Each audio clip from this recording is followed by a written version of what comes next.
termasuk juga dari teman-teman KSOP Jayapura akan melaksanakan PT Pelayaran Nasional Indonesia (PELNI) Cabang Jayapura menyiapkan 5 kapal penumpang untuk melayani arus mudik dan arus balik Lebaran 1447 Hijriah melalui Pelabuhan Jayapura. Kepala Cabang PELNI Jayapura Nurul Azhar mengatakan masa pengangkutan Lebaran berlangsung mulai 6 Maret hingga 6 April 2026 dengan melibatkan 25 kapal penumpang dan 30 kapal perintis secara nasional. Menjelang puncak arus mudik, 3 kapal besar dijadwalkan masuk ke Pelabuhan Jayapura, yakni KM Sinabung pada 11 Maret, KM Gunung Dempo pada 13 Maret, serta KM Ciremai pada 16 Maret 2026. Ketiga kapal tersebut diperkirakan membawa 4.000 hingga 5.000 penumpang. Dan untuk informasi selengkapnya, Tribuners kami telah terhubung dengan rekan Tania Sembiring dari Tribun Papua untuk melengkapi informasi Anda. Selamat siang rekan Tania, silakan dengan laporan selengkapnya. Baik, terima kasih rekan Iraka. Selamat siang Tribuners, saya Tania Sembiring, jurnalis Tribun Papua, akan melaporkan langsung dari kota Jayapura. Benar sekali, PT Pelayaran Nasional Indonesia, PELNI Cabang Jayapura, menyiapkan 5 kapal penumpang untuk melayani arus mudik dan arus balik Lebaran 1447 Hijriah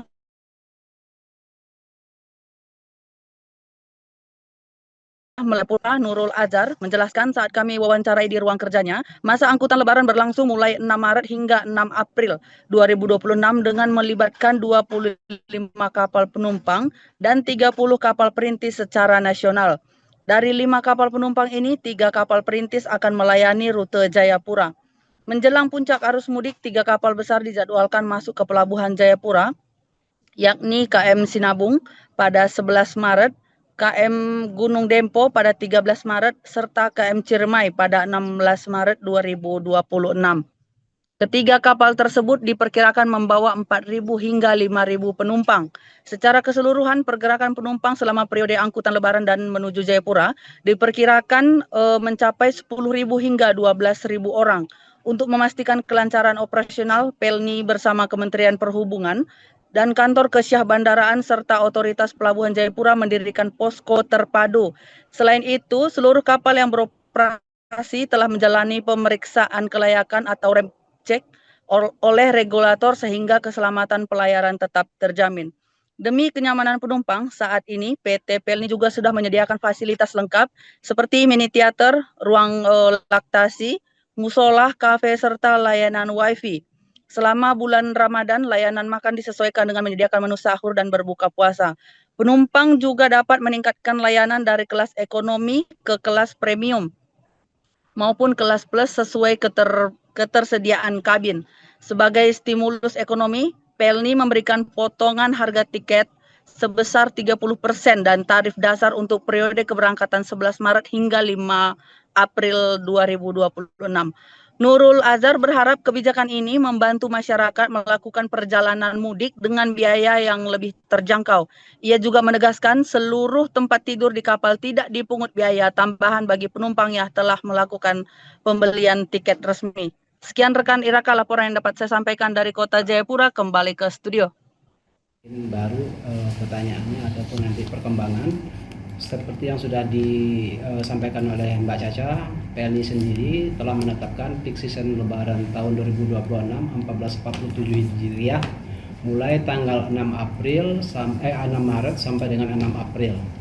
Terus adapun PELNI mengoperasikan secara nasional 25 kapal penumpang dan 30 kapal perintis, di mana 5 kapal penumpang dan 3 kapal perintis melayani sampai ke Pelabuhan Jayapura.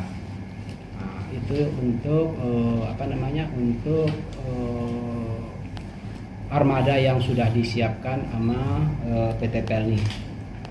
Untuk estimasi mungkin Lebaran sampai saat ini kan estimasi antara tanggal 20 atau 21 ya.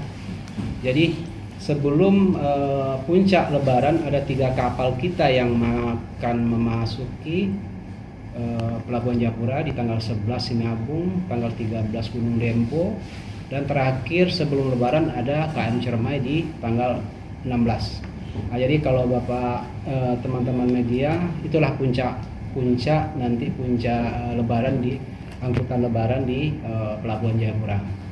Estimasi kemungkinan antara 4 sampai 5.000 penumpang lah untuk 3 kapal tersebut.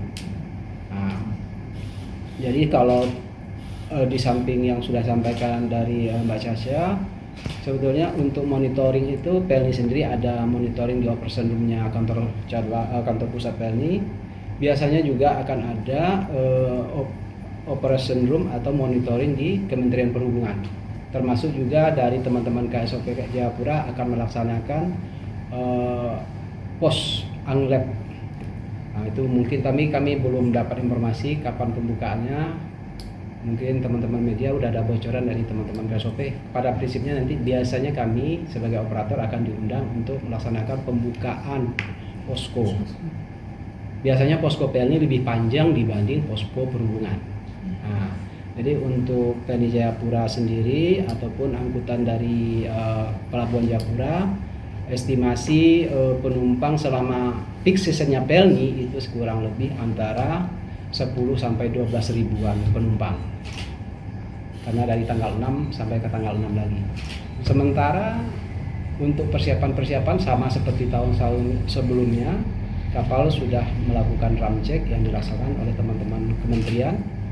Kalau untuk kesiapan kapal, insya Allah kapal sudah di ram check, dan tentu juga sebelum kapal berlayar ada surat izinnya atau surat persetujuan berlayar dari regulator, dalam hal ini KSOP. Untuk fasilitas yang sudah disiapkan teman manajemen itu ada mini teater atau mini sinema ya, ada tempat laktasi, musola, tenan ataupun kafe-kafe, wifi, termasuk juga yang alternatif buat teman-teman pelayar itu adalah bisa mengupgrade dari layanan ekonomi menjadi layanan add-on, baik itu yang premium maupun yang plus ya.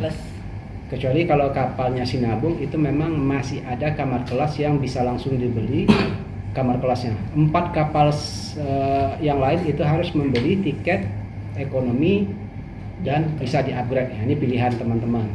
Kalau mau yang ekonomi otomatis harganya lebih terjangkau dibanding penambahan. Tapi itu opsional aja, hanya tambahan buat teman-teman yang mungkin punya kemampuan untuk melaksanakan atau kebutuhan untuk upgrade itu juga.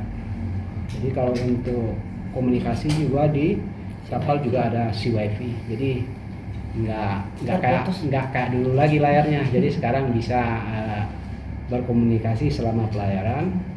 Termasuk juga nanti kami menghimbau kepada calon penumpang atau penumpang selama pelayaran bahwa belilah tiket itu di agen resminya PELNI, termasuk juga di PELNI Mobile, dan membawa barang-barang secukupnya.